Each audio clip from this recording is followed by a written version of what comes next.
It's good to have you. We have two services, one at 9 and one at 11.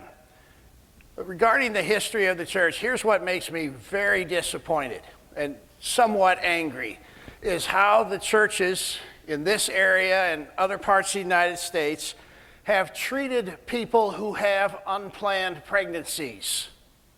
It's amazing some of the stories that I've heard. Churches in this area who have refused to do weddings for young couples who have a baby on the way. And it's happened here at Laketon Bethel. It's a part of the history. I heard it again between the services, people telling me the stories about this, how they weren't allowed to get married, even in this church, because they had a baby on the way. Well, you know, the story was, well, if you're living in sin, we can't do your wedding. But I've never met anyone, myself included, who isn't living in sin. I don't know anybody like that.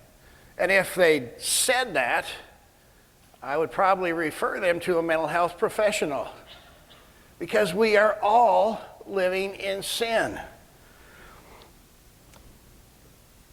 Before my time, that had to happen, you know. But no, it's happened during my time. It happens recently. I've heard stories of it happening in the last month, and I can't hardly believe it, but it happens. It seems that we've taken the church and turned it into a condemnation station, a place where people go to get condemned. And that doesn't sit well with me. Interesting statistic, in 2009, 41% of the weddings in this country were done in churches, 41%. In 2017, that number dropped to 22%. So people are definitely not getting married in churches, and a lot of the weddings that I do are not in churches. I think this year doing more weddings in a barn than I am in a church. And it just does happen that way. Plus, anyone can do weddings now. If you've got a cell phone on you, you can be a legally ordained minister by the time this service is over, and it doesn't cost you anything. The Universal Life Church. It's not a legitimate ordination, of course, in my opinion, but it is legal. But I think what this says is that people don't like condemnation stations. But yet it has happened here in the history of Laketon Bethel, just like it has in most of the churches in this community. Now, all's what it would take is one motion by the elders to end that. But that didn't happen for years and years. It went on and on and on. Now, I have to say that in Laketon Bethel, there were seeds of discontent over that. People were sick of it. And the proof of that is that you all hired me, a divorced pastor. How radical can you get? There's folks that must have turned over in their graves when you made that decision. But you did. And it's worked out fairly well, I think. But it was a big radical step. I think Laketon Bethel didn't want to be a condemnation station, but rather a dispensary of grace. But it is an interesting thing. Churches did that. Churches also withheld communion from people. Say, the elders would get together and say, such and such can't take communion here. And, you and I can't take communion at most of the churches in Muskegon County because we're not members. We're, not affiliated with them. But I've been a fairly astute Bible scholar for over 40 years, and I have yet to find a reference in the Bible that connects the Lord's Supper with church membership. In fact, church membership isn't mentioned in the Bible. But it's that way, a lot of churches, it's members only. Members in good and regular standing. So I did some research on that over the last couple of weeks as I prepared for this, and I remembered learning in seminary some of the rules on that are still in the books. They're just not enforced anymore. But the book of church order of the Reformed Church, and church order is the ultimate oxymoron. There's no such thing as church order. It should be church disorder. But the book of church order says that the elders, Ron, are supposed to meet at least 4 times a year to discern if there are those who are unworthy of participating in the sacrament. Now, you haven't been doing that, so naughty you. But you know, it's black and white. Now, it's not enforced. But what the elders are supposed to do is get together and determine who's deemed unworthy, and then ask them to refrain from participating in the sacrament. Shoot, that'd be everybody.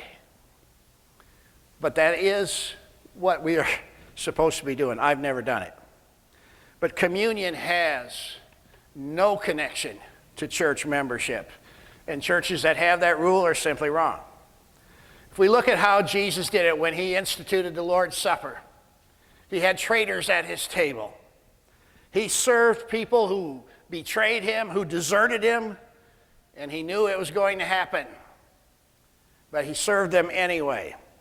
Today we're going to look at a passage from the Gospel of Luke, and the passage takes place in the upper room where Jesus and his students celebrated the Passover meal. It's the supper with his disciples just prior to the time when he was crucified. And we're going to look at that passage now. It reads like this: He took some bread and gave thanks to God for it. Then he broke it in pieces and gave it to the disciples, saying, "This is my body, which is given for you. Do this in remembrance of me." After supper, he took another cup of wine and said, "This cup is the new covenant between God and his people, an agreement confirmed with my blood, which is poured out as a sacrifice for you." Now, folks, that's where it all started. But notice who he served. He served a group of guys that were going to all desert him just in a matter of hours. But yet he served them. And he knew it, because the next paragraph says this: "But here at this table, sitting among us as a friend, is the man who will betray me. For it has been determined that the Son of Man must die, but what sorrow awaits the one who betrays him." The disciples began to ask each other which of them would ever do such a thing. Can you imagine that? There sat Judas, who would turn him in to the authorities for 30 pieces of silver, and he served him. There was Peter, who within hours would deny that he ever met Jesus, that he knew who he was. And they were all there, and they all deserted him. Thomas was at that table, who doubted everything that Jesus did. But he served them. And they were all kind of fine. You know, the next thing they did, they started arguing about which one of them was going to be the greatest. As verse 24, the next verse says, "Then they began to argue among themselves about who would be the greatest among them." They were all kind of stinkers, weren't they? I mean, at that moment where Jesus predicted his death, they were thinking about who got to be the boss when he was gone. Yet he served them, the very first Lord's Supper. He told them this. Jesus told them, "In this world, the kings and great men lord it over their people, yet they are called friends of the people. But among you, it will be different. Those who are the greatest among you should take the lowest rank, and the leader should be like a servant.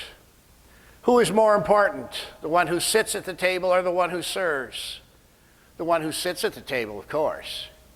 But not here, for I am among you as one who serves."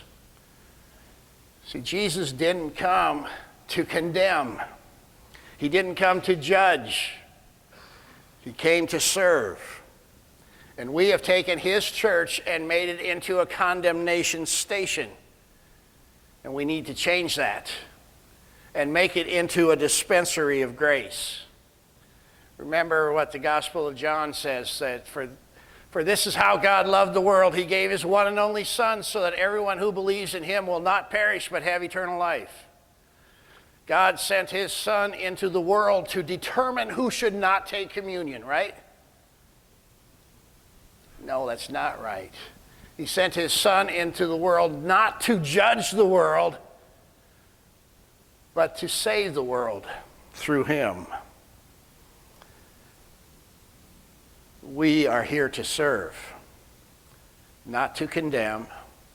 We're here to welcome the marginalized.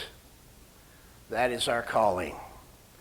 Now, this old kind of church deserves to die. It's a good thing when they close down. We need to actively close down the condemnation stations. And the new kind of church needs to thrive. We need to be opening up dispensaries of grace. On the back of your bulletins is a creed that was written by an Episcopalian priest. And I just think it's kind of a cool thing. I intend to use it often in the future. It says this: it's not your body or your blood. It's not your table. It's not your church. It's not your invitation. You are the servant. You are not the master. You don't assemble the guest list. You were appointed an ambassador of the good news, not a bouncer at the door of Club Heaven. We're here to welcome sinners. And when we do that, the self-righteous will leave. It always works that way, and they can take their poison with them and go elsewhere. That's a good thing. But it always happens. Muskegon needs a church that trusts people to make their own moral decisions. Muskegon needs a grace dispensary over a condemnation station. And our first core value emphasizes that, where it says everyone, regardless of who they are, what they have done, or what they are doing, will be accepted here. Laketon Bethel will be a safe place to explore your relationship with Jesus. You need to promote this. When I was in the cemetery earlier this week, I saw a young couple, looking very young, like early 20s, and it was obvious that there's a baby on the way. And I just struck up a conversation with them like I normally do. And they talked about that, They said, yeah, the church that we've been going to, they won't do our wedding. And I thought, good grief, it's 2021. And here you have this couple expecting a baby, and you won't do their wedding. And I kind of joked with them. I said, look, I've got the book right here. We can fix this up right here at your grandma's grave. We can get it done today. And they kind of laughed about that. And they said, yeah, we're concerned about having this baby baptized too. And I said, well, I can do that too. Come and see me. But they felt that rejection by a church within 15 minutes of here. And it's that common still to this day. Now, that core value that's on your screen is something that the consistory here, the board here, has stood behind for almost 20 years already. We need to promote this. Each of you, and myself included, are appointed to be an ambassador of the good news. We are chosen to represent Jesus, not to be a condemnation station, but a dispensary of grace. I'm going to say goodbye to our online audience now as we move into the sacrament of the Lord's Supper. So as always, thanks for listening.